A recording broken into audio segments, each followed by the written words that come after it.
tidak meminta-minta gini, tangan kita nggak gini. Tangan kita gini.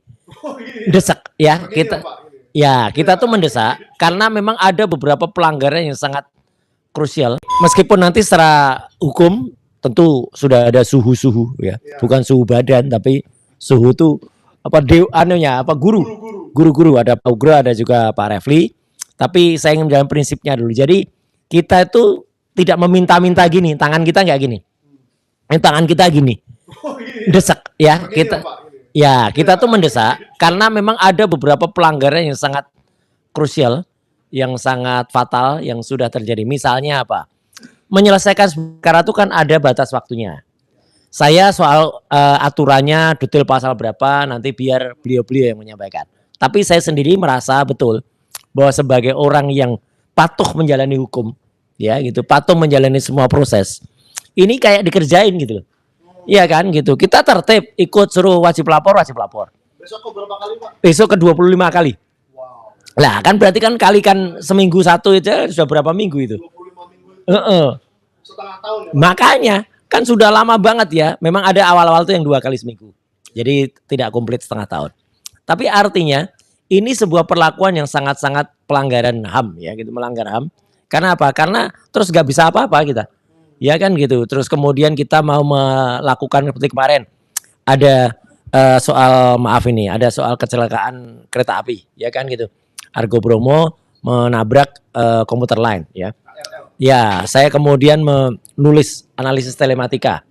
Kemudian ada orang berkata, "Wah, ngapain tuh nulis telematika? Mending urus kasusnya lu."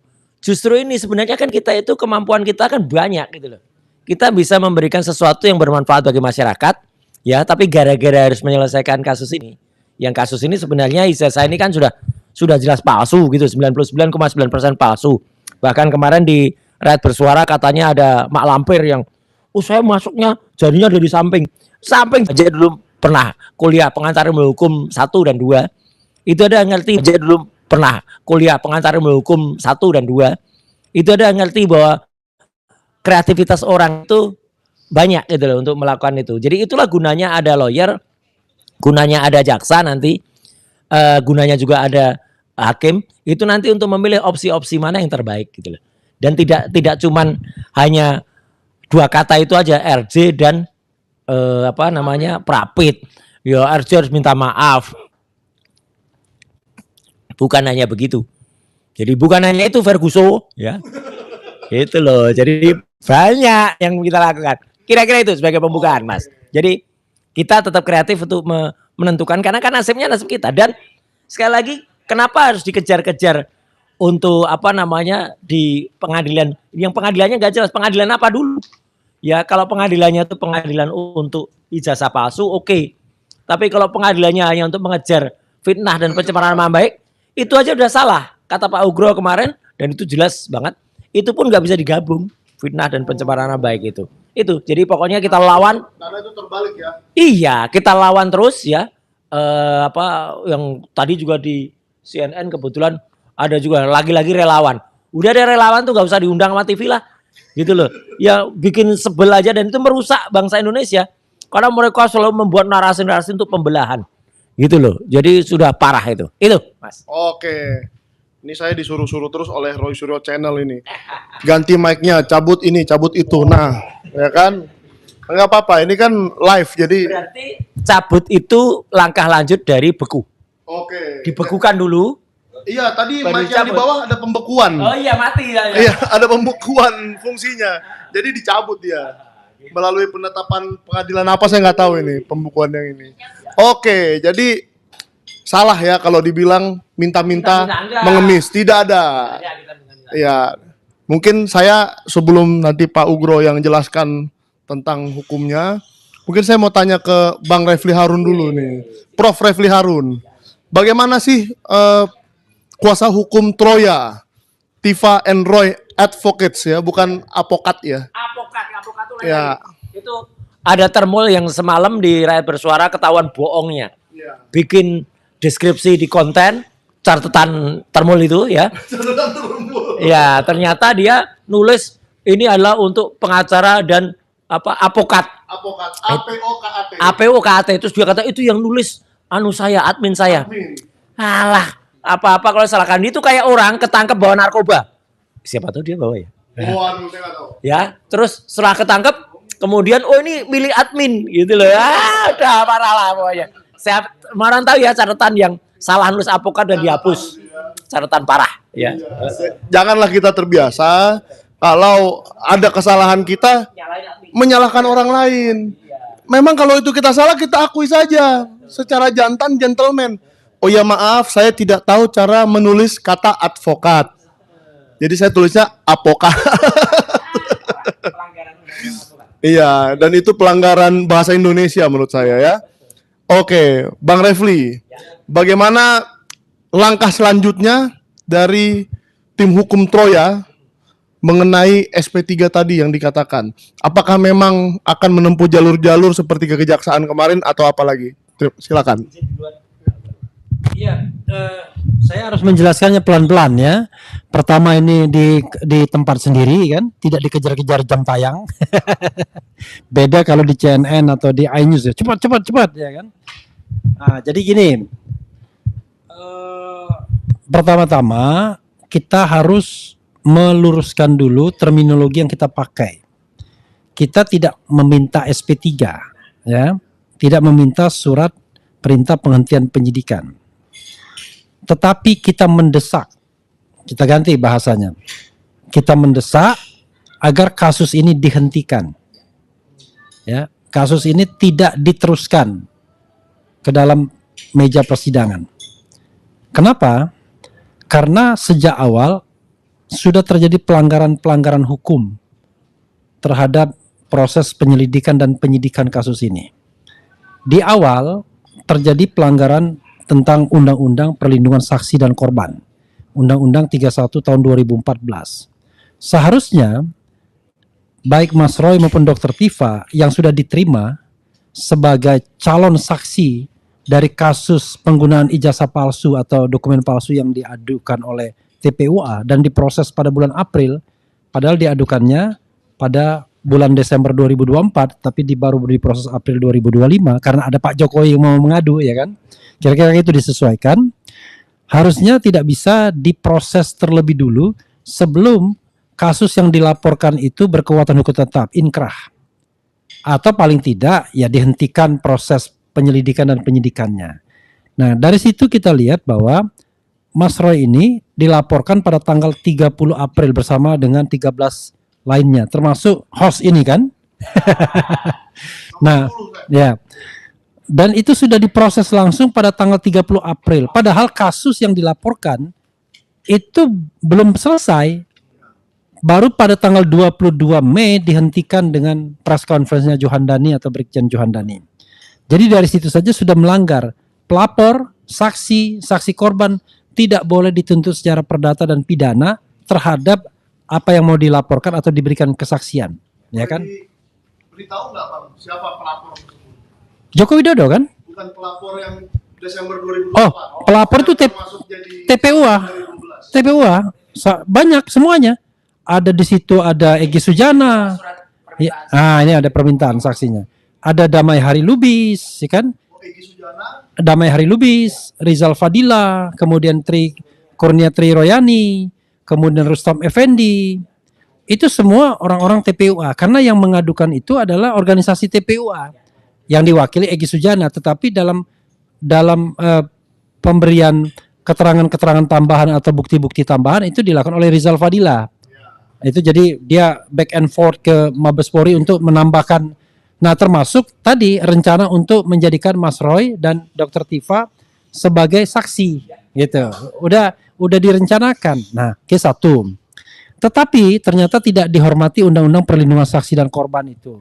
Mereka tetap diproses, ya. Mulai dari proses penyelidikan, penyidikan, dan kemudian mereka dijadikan tersangka pada tanggal 7 November 2025. Kita sebagai lawyer, walaupun saya baru masuk kira-kira menangani mereka 27 November, ya.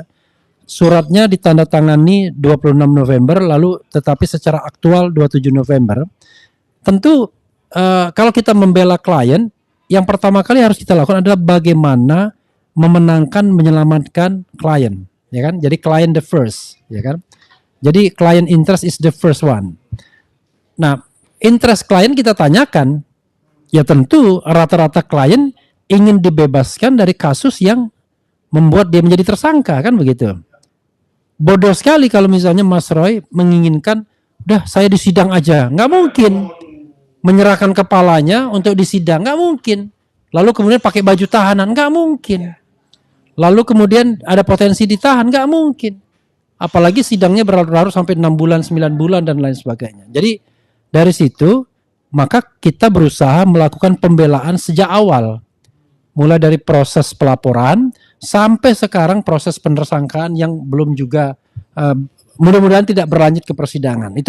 Itu apa yang kita lakukan. Nah, makin menemukan pembenaran ketika kita melihat pasal-pasal yang digunakan. Menurut kami pasal-pasal yang digunakan itu tidak ada yang justified, tidak ada memiliki justifikasi untuk dikenakan ke Mas Roy, Dr. Tifa. Saya sebut 2 orang saja karena memang mandatnya 2 ini, dan yang satu sudah belok. Dan satu lagi, sementara klaster 1 memang sampai sekarang belum ada pelimpahan, bahkan tahap pertama pun belum terjadi. Karena itu kita bahas yang sudah dilimpahkan.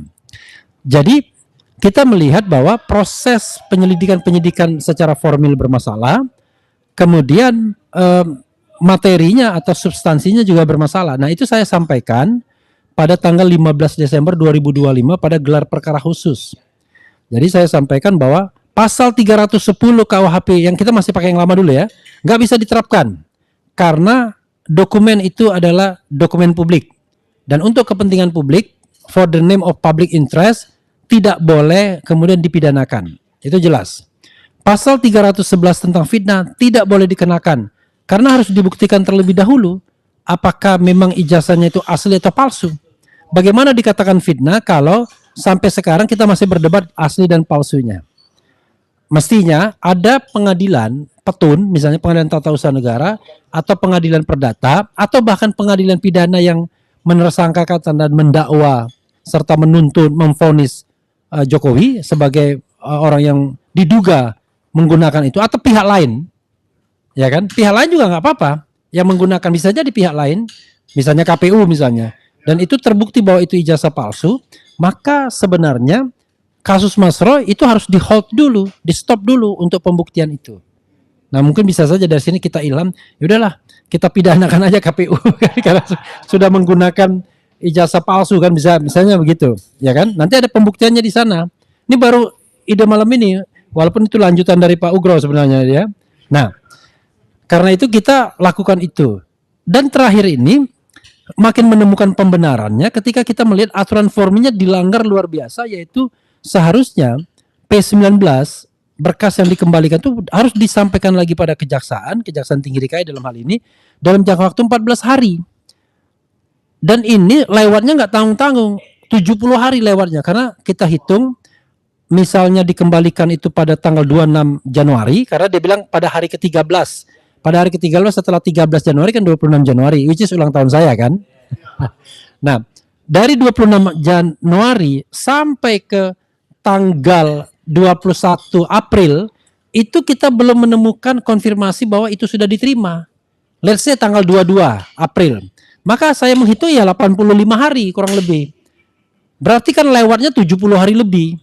Nah, kalau kita bicara tentang kewajaran, Anda bisa mentolerir kalau itu misalnya lebih 5 hari. Maksimal ya 5 hari lah maksimal, masih masuk akal. Tapi ini lebih 70 hari. 70 hari itu berarti 2 bulan lebih. Itu sendiri hal yang sudah menurut saya not tolerable. Selain dia melanggar undang-undang, itu not tolerable, tidak bisa ditoleransi. Tapi kan ada kasus lain terkatung-katung dan lain sebagainya. Ya karena nggak dipersoalkan. Ini kasus yang high profile yang semua orang mengikuti. Mas Roy jadi tersangka, Mas Roy. Ada yang bilang begitu. Iya, panggilan sayang dari seorang Jahmada ya kan. Nah, itu sudah jadi tersangka sejak tanggal 7 April. Berarti Desember, April, 7 November, Desember, Januari, Februari, Maret, April, Mei. Sudah 6 bulan, setengah tahun. Setengah tahun sebagai tersangka, bayangkan. Sementara kasusnya sendiri Dalam proses penyelidikan sampai penyidikan menemukan tersangka 6 bulan juga. Sudah 1 tahun. Padahal kasusnya sederhana. Yaitu membuktikan selembar ijazah yang bernama Joko Widodo. Entah Joko Widodo yang mana. Nah, asli atau palsu. Karena ini so easy. Ngapain kemudian pakai 709 dokumen. Kemudian ada 125 saksi. Kemudian ada 25 ahli. Ini membuktikan apa sih sesungguhnya, Yan? Maka yang terjadi adalah dugaan saya ada orang yang takut kalau kasus ini masuk ke pengadilan sesungguhnya. Takut dia. Iya, kenapa takut? Walaupun ini saya bilang tidak apple to apple, ya, menghadapkan Mas Roy sebagai tersangka, dia pun khawatir kalau misalnya dipaksa sebagai pelapor atau pengadu harus datang untuk menjadi saksi. Oke, cuma satu kesempatan, tapi kesempatan itu kan bisa membuat dia panas dingin kan ketika ditanyakan macam-macam. Tapi itu pun kita tidak ingin sasar yang itu. Karena yang paling kita sasar adalah client first, ya kan? Bagaimana Mas Roy dan Dr. Tifa ini diselamatkan dari kriminalisasi, dari penersangkaan yang tidak justified, apalagi penahanan. Apalagi Mas Roy sama Dr. Tifa ini adalah orang yang produktif. Dr. Tifa hampir menjadi doktor sebentar lagi. Bayangkan kalau seandainya dia harus meringkuk di sel dengan kriminalisasi. Jadi kalau orang mengatakan kita tunggu di pengadilan, saya bilang itu sontoloyo yang bilang begitu. Yang kita lalu bagaimana dengan pembuktian ijazah? Ada cara lain nanti untuk membuktikannya. Tunggu tanggal mainnya, kan begitu. Nah, untuk sementara gitu dulu ya.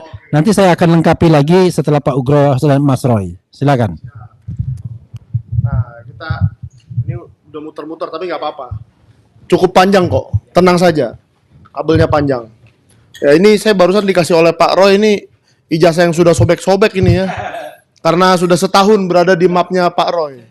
Saya lihat ini map yang tidak bisa ditembus oleh jari itu. Ya ini memang luar biasa ya. Ini saya mau tanya ke Pak Ugro sekarang.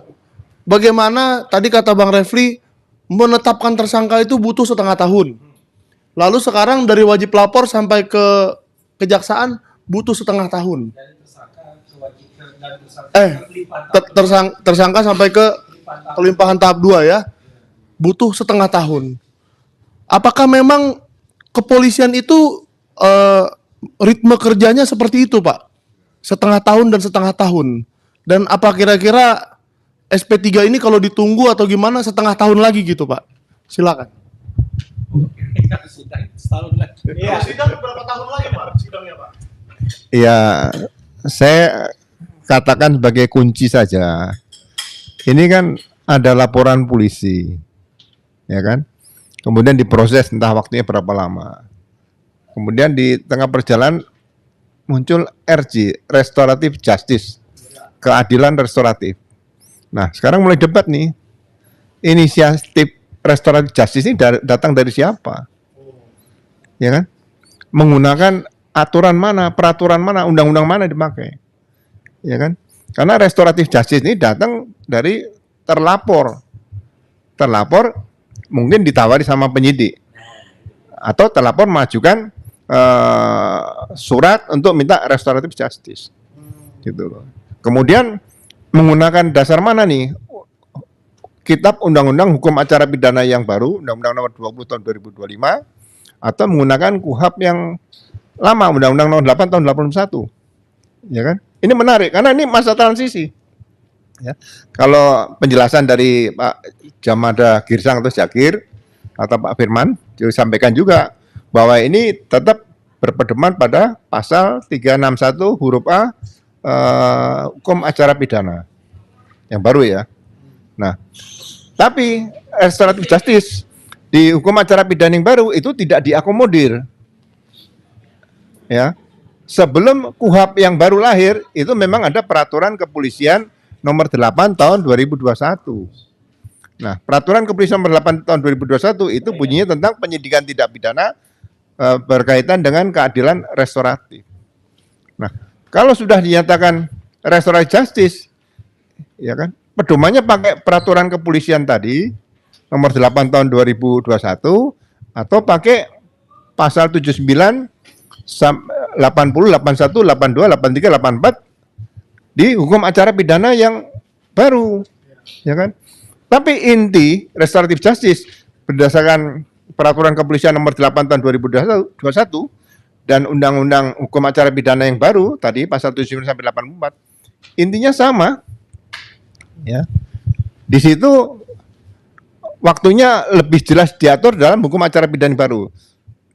7 hari harus tercapai kesepakatan. Nah, setelah tercapai kesepakatan, kemudian ditindaklanjuti dengan pencabutan laporan polisi.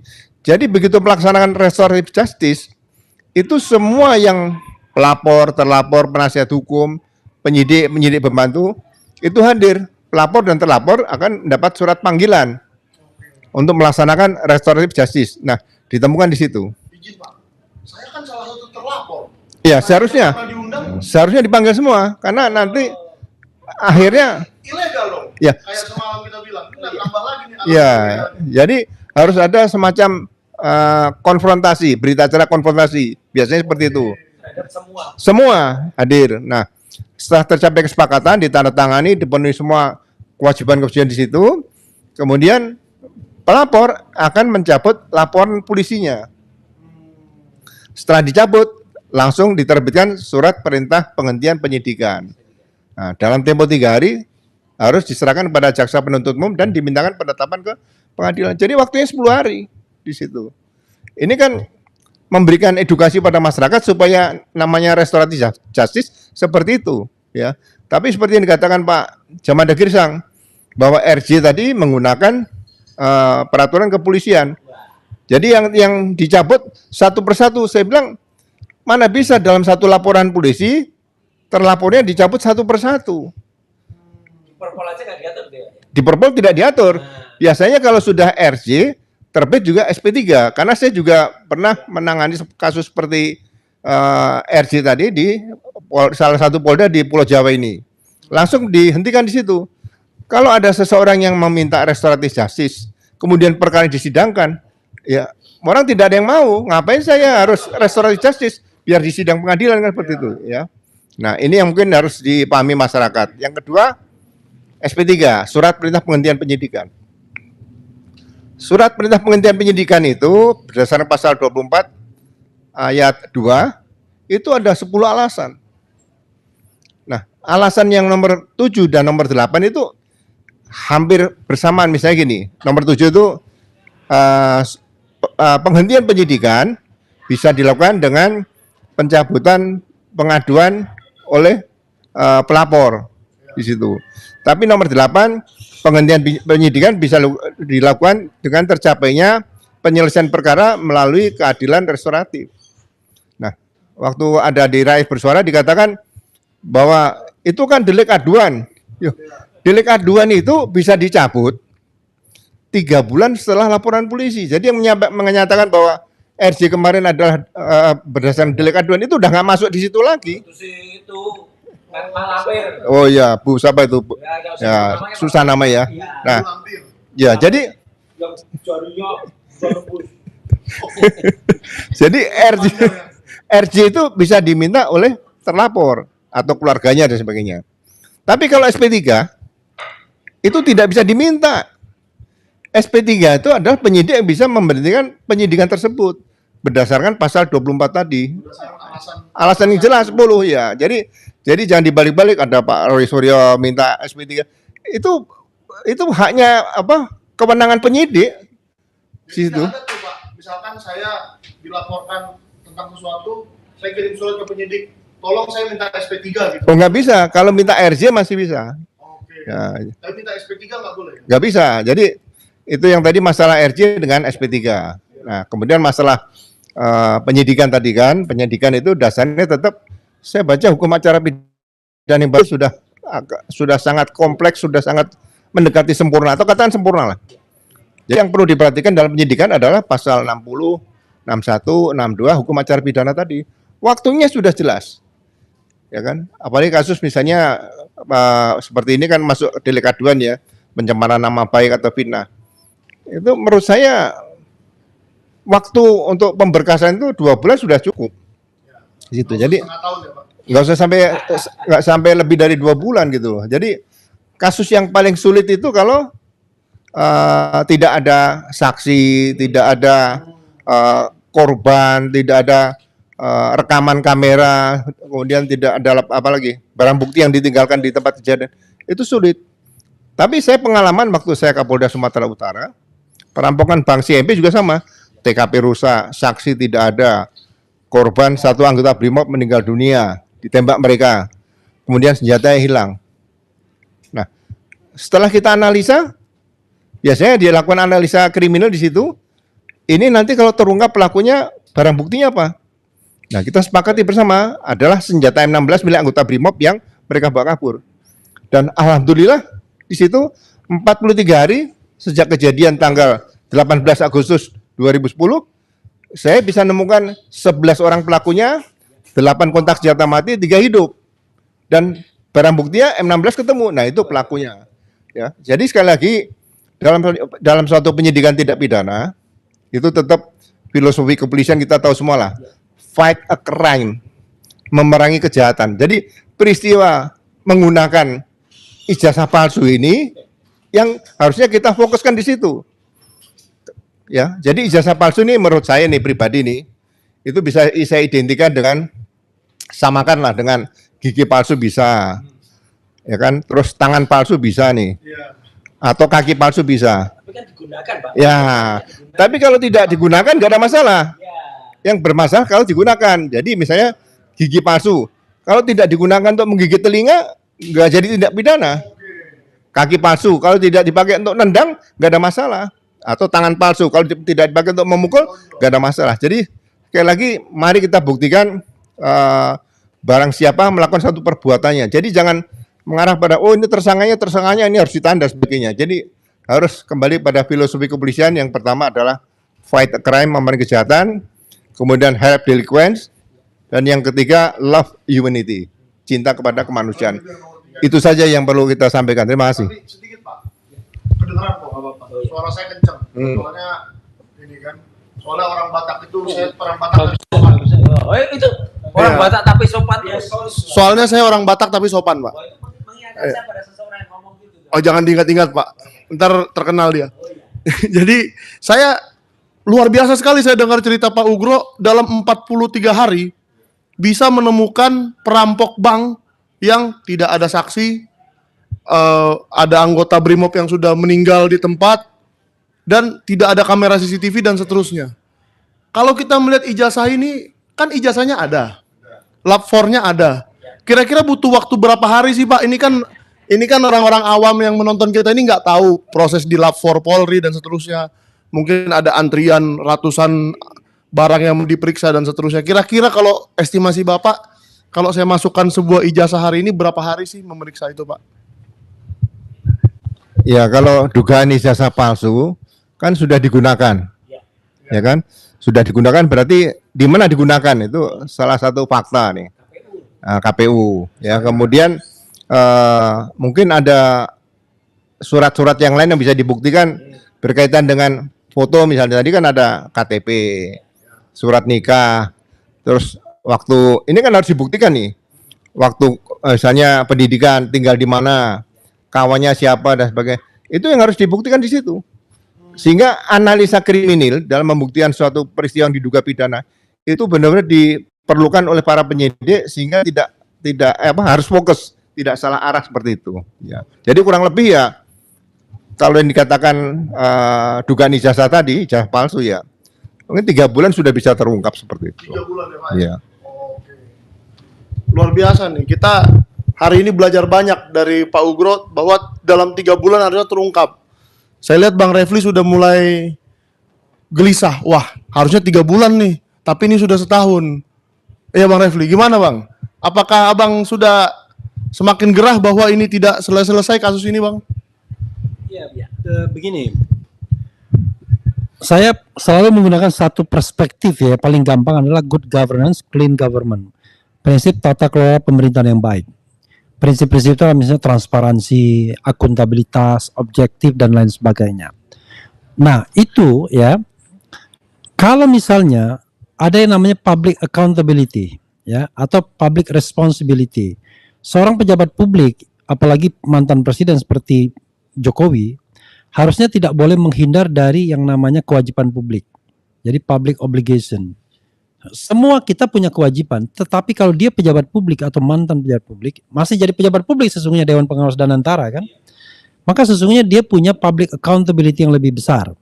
Ketika misalnya warga negara menanyakan ijazah, meragukan kredensialnya, maka yang harus dilakukan pertama adalah menggunakan jalur good governance, clean government itu, yaitu secara transparan mengungkapkannya ke publik sebagai sebuah duty, sebagai sebuah kewajiban. Nah ini dia kemudian berlindung di balik kebebasan privat. Padahal dia bukan warga privat biasa. Walaupun dia sudah tidak lagi jadi presiden, tetapi yang namanya fasilitas negara masih melekat. Dia si rumah yang mewahnya minta ampun, yang barangkali kita bekerja sampai mati pun belum tentu bisa dapat rumah itu.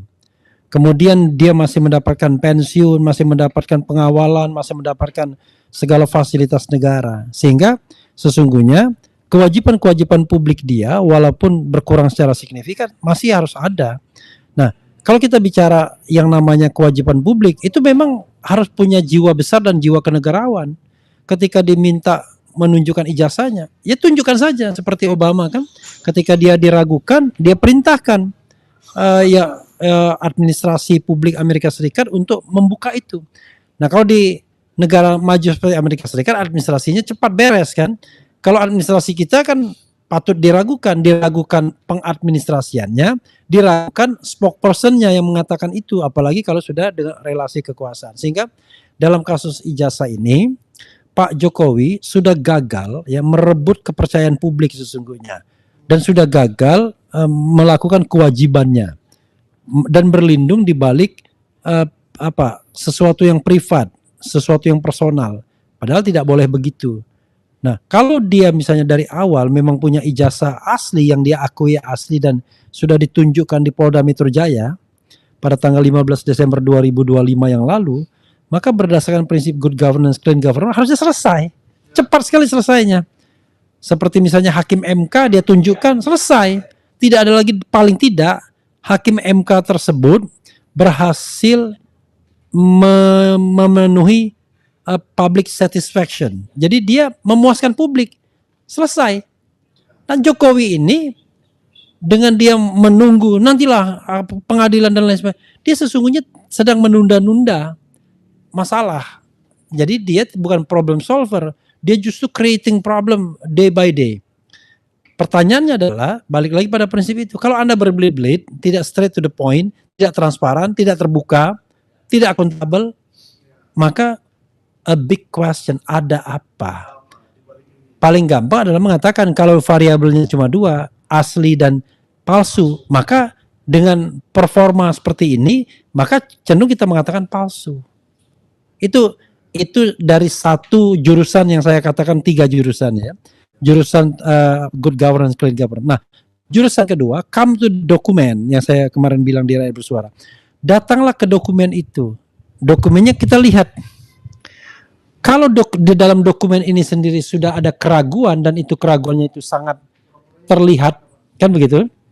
Kalau dokumen itu terlalu meragukan, maka selesai permainan. Ya, ini come to the document. Nah, katakanlah misalnya dokumen ini 100% benar, itu pun kita masih akan tanya latar belakangnya apakah berhak mendapatkannya atau tidak. Kalau di sini saja sudah meragukan, maka kemudian sudah berarti dua soal terjawab, ya kan? Tadi prinsip good governance, clean governance terjawab, come to the document terjawab juga bahwa ini palsu. Salah satu indikatornya adalah foto. Foto ini menurut Mas Roy bukan foto Jokowi yang presiden. Menurut Dr. Tifa bukan. Menurut Rismon juga bukan. Menurut Topi Merah juga bukan. Cuma menurut Andi Aswan aja. Iya, itulah. Nanti pada bagian kedua kita akan bicara. Kita akan bicara yang begitu ya. Nah, jadi kita akan bicara yang begitu untuk pada bagian kedua. Sehingga kalau kita come to the document, maka selesai sudah. Oke. Kurang puas. Kita balik ketiga. Kita lihat pendukung ijazah ini. Kalau mau mendapatkan ijazah, Anda harus nulis skripsi kalau di UGM dulu kan. Ya, harus ada transkrip nilai dan lain sebagainya. Nah, ketika skripsinya bermasalah, entah bermasalah tidak adanya lembar pengesahan, bermasalah antara ya makanya, ya kan, bermasalah judulnya, maksudnya halaman judul, bermasalah Times New Roman, ya kan, dan lain sebagainya. Lalu tanda tangan, maka kemudian ada satu faktor pendukung yang sudah meragukan. Bagaimana dengan transkrip nilai? Bagaimana dengan registrasi dan lain sebagainya? Nah, di situ akan terlihat apakah memang ijazahnya itu bermasalah atau tidak. Jadi walaupun misalnya katakanlah ijazahnya asli semua, misalnya ya, asli semua. Tapi bukan berarti dia kemudian pemegang ijazah yang sah. Banyak universitas yang menjual ijazah resmi semua kan, fotonya ya foto saya, dari universitas yang bersangkutan, capnya juga benar. Bahkan diduga ada orang yang terlibat dalam kasus ini, saya nggak sebut namanya ya, sebut saja P misalnya kan, ya, lalu itu konon begitu juga menurut Bonatua misalnya, walaupun kita nggak bisa menyebutkan namanya, langsung kena fitnah, pencemaran nama baik dan lain sebagainya. Bisa jadi ijazahnya itu benar semua, tetapi mungkin bukan orang yang berhak untuk mendapatkannya, atau dia beli misalnya.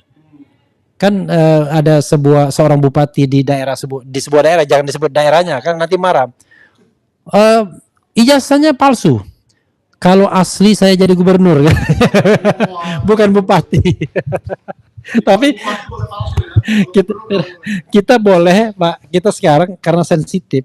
Dulu kan kita biasa canda-canda daerah ya dengan logat-logat. Tapi sekarang nggak boleh.